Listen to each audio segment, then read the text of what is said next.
Hello, class. I want to talk about Chapter 7, our discussion board posting on copyright. First, let me allay anyone's concerns about the paper being written in 1983. Yes, copyright laws change constantly, but in the context of archives theory and practice, these papers, regardless if they're dated 1965, 1983, or 2003, or 2017, are all relevant. Now, you guys did some great postings, and I think the students that really got the bigger picture is the challenges that archives have to deal with when it comes to copyright. When they receive a collection in their archives that contain personal letters or unpublished manuscripts, they may think they're getting ownership, and that allows them to do what they feel the need to promote the collection. And that may be making copies of certain documents. Sorry that's so dark here, gosh. And somehow they own copyright, but they don't. They may accept the collection from the donor or the creator and use it for research or allow students or historians to use it for research, but they do not have copyright permission. So if they don't know that, there could be somebody there that's doing an article and wants to make copies of letters that to get published, and there's no permission for that. So regardless if the paper was written in 83 or 2003, it is still relevant. This is very different from reading papers that pertain to library science. In the library science classes I've taught, I may have students read a much older paper to show the history of a certain event. But in archives practice, the theories and concepts that were developed from Schellenberg and Jenkinson are still very relevant. And the bigger picture of this paper was the complexity of copyright. There's even an older paper written for the American Archivist, and that is, I think it's titled Personal Letters in Public Domain. And that was written in 1965, and that is still relevant. So you don't want to get caught up on the ages of some of the papers. That doesn't mean they're not relevant in the archives world. Now, I do want to talk about copyright and give you a scenario that is true, that is challenging. I'm going to give you two scenarios.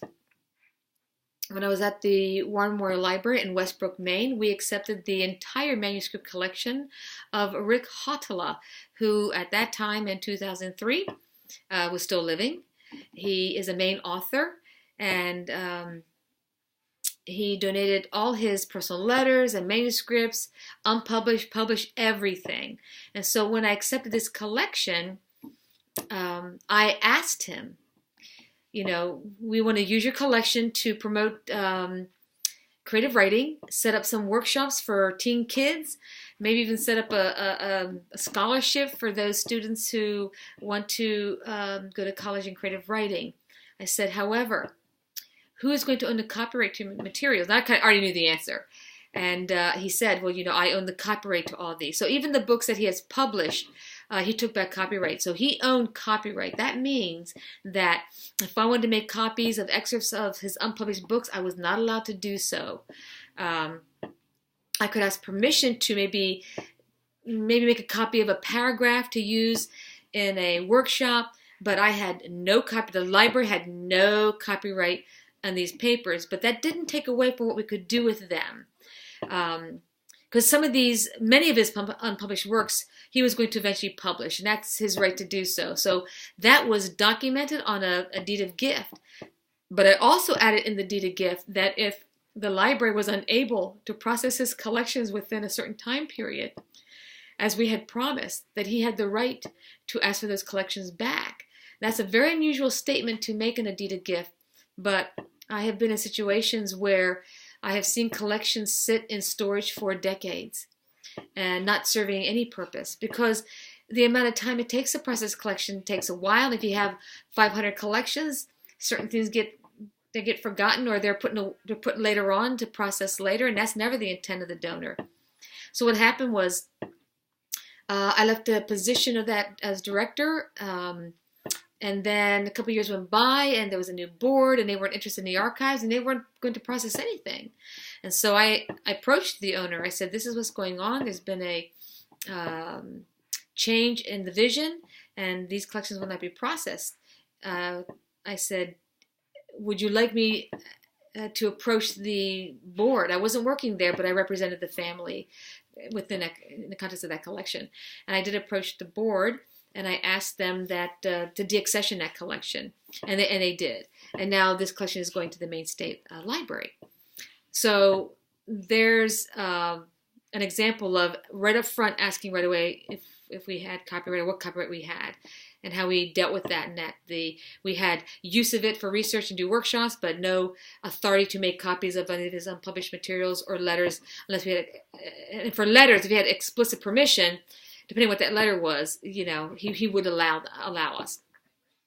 The other one's a bit tougher. At my current library as a director, we received a wonderful collection of a historian, George Whitneck. In fact, many, many years ago, I had a student that actually did a paper on this particular writer, whose his family is one of the early families of Caribou. This gentleman donated his entire collection, plus we received some of his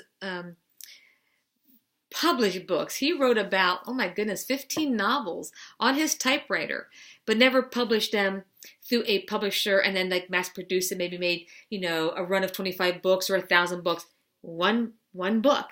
So he has like 13 novels about life in Caribou, fictionalized, but based on Caribou fact, on his typewriter. And they're amazing. And he has 2 books that he talks about life on a farm, him growing up on a farm with photographs. And they're so endearing and so wonderful.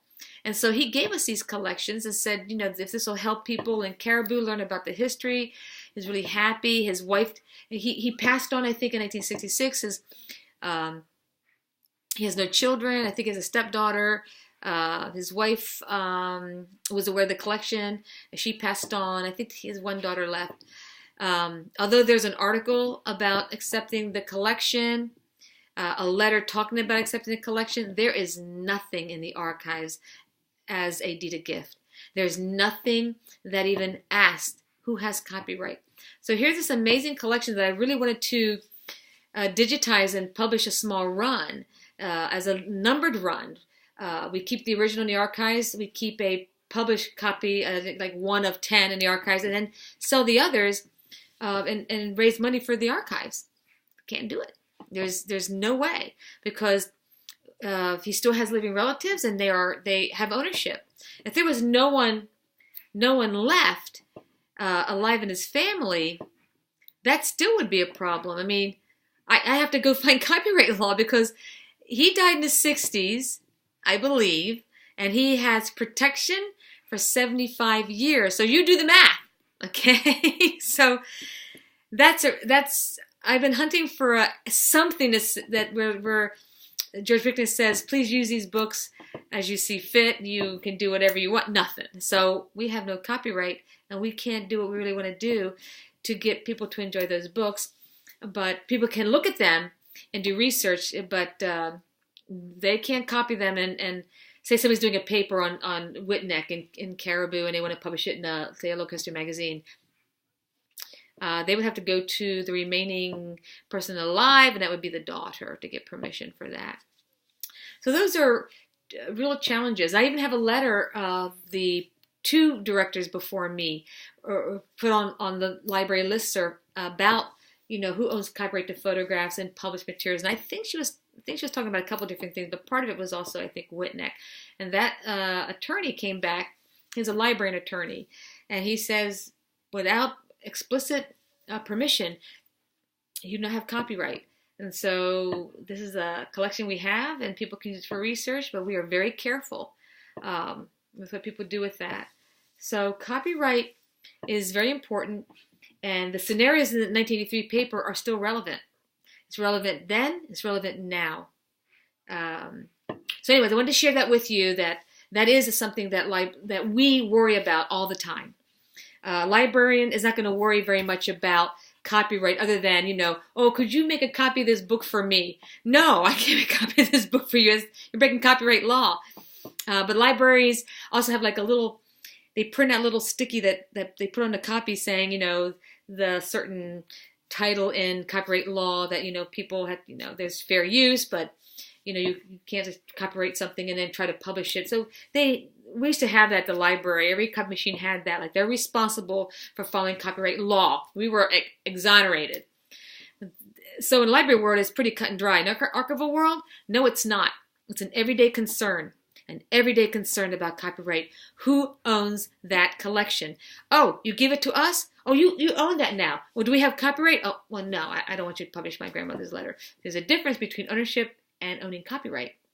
So, regardless if the paper was written in 1965, 1983, or current paper, the bigger picture is, what does copyright mean, and why is that so important for archivists to understand? Those scenarios in that paper were great because they're real scenarios with fake names, because that stuff happens a lot, and some colleges have been sued because a researcher would take letters and then publish a book, and then the family says, hey, those are my dad's letters. You had no right to copyright.